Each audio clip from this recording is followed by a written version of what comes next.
Right, horses, ponies, donkeys, heavy horses, all sorts of varieties. You can see in this case I've included this picture because it gives you very good clear direction as to the way the horse sits down, with its back leg pointing forward and the front legs folded underneath it. The donkey, you can see, is obviously from the horse family, and it's got a slightly rounder body there, slightly more angular body in terms of the shoulders, but perhaps a bigger belly than the average horse, and obviously with the bigger ears and a slightly more ungainly face, you have the classic outline of the downtrodden looking donkey. Here you've got the beautiful heavy horse, and notice I've put this one in particularly because if you notice that a foal, when it's born, the legs are almost full grown compared to the size of the rest of the body. It's the rest of the body that grows and fills out into the legs, so to speak. You can see here that I've taken a couple of pictures. This is one which people might balk at a bit because the horse is looking back over its shoulder, so it appears to present a difficult sort of viewpoint. But here I've just drawn the basic outline. Let's just bring the photo in just so you can see exactly what we're looking at. And here we've got an oval for the main part of the body, a circle for the front end and the rear end of the body, and then a series of oblongs and triangles for the head and the rest of the body, and a big oblong here for this beautiful white tail. Once you've created that, and although it looks a jumble of lines, you can very easily pick out where the main part of the horse would go.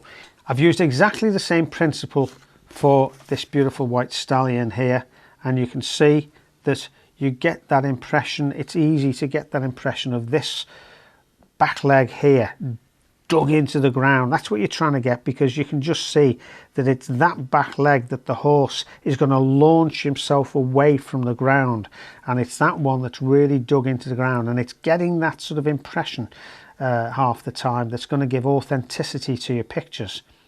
Now, the one area I wanted to concentrate particularly on, apart from all these other things that I've mentioned, is when you have riders on a horse, and people say, well, how do you paint that? How do you draw that? Well, here's how you do it.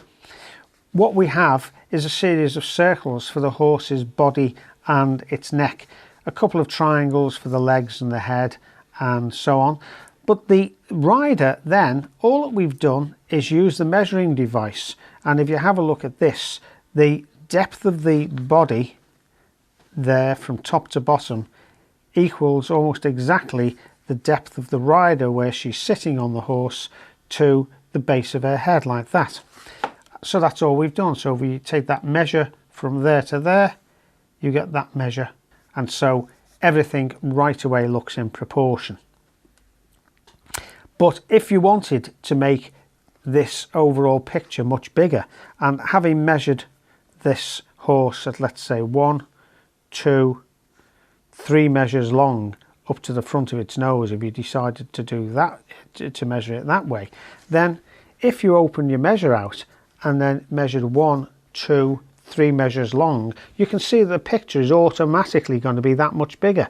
Or conversely, if you made it much smaller, 1, 2, 3 measures there, the picture is going to reduce in size. So you can use this as a very crude but very effective reduction and enlargement photocopy if you want. Now then, as I've done previously with all of these, I'm going to get on with drawing this photograph and creating a more realistic outline, and then we're going to add some paint and see how we come to the final situation where you've got a rider on a horse. Right, you can see I've rubbed out the triangles and the rough markings, which has left me with a ghost image, which is fine, which is all that I need. And I'm now just, as you can see, very confidently and very simply drawing in the outline of the horse's body. Okay, I'm pretty well happy with that now. Okay, I've made a fairly glazy sort of mix with the extender and the glazing material. I've used cad red, little touch of raw umber and some yellow ochre. That gives us that nice beautiful tan colour. But if you have a look at the picture, you can see there's a high contrast because there was a very strong sunlight, and there's very few areas of the horse's body, perhaps just here behind the saddle, where you can actually see the true colour. This is something you've always got to look out for, maybe just a little bit on top of the mane there. Here is, and the rest of the horse virtually is in silhouette. I'm not going to paint harmony in quite as much contrast and dark shadow as this. So I'm going to put on this colour here. Okay, you can see now that we've developed the picture. So I've put that base coat on, painted in the tail, and I've dragged in a darker version of the colour. It's mainly raw umber mixed into the same sort of reddy colour, and I'm also going to just add that in as the colour of Harmony's mane. You see how that shadow has given us the impression of the roundness of the hindquarters there, and the shadow has started to give us some impression of the roundness of the belly.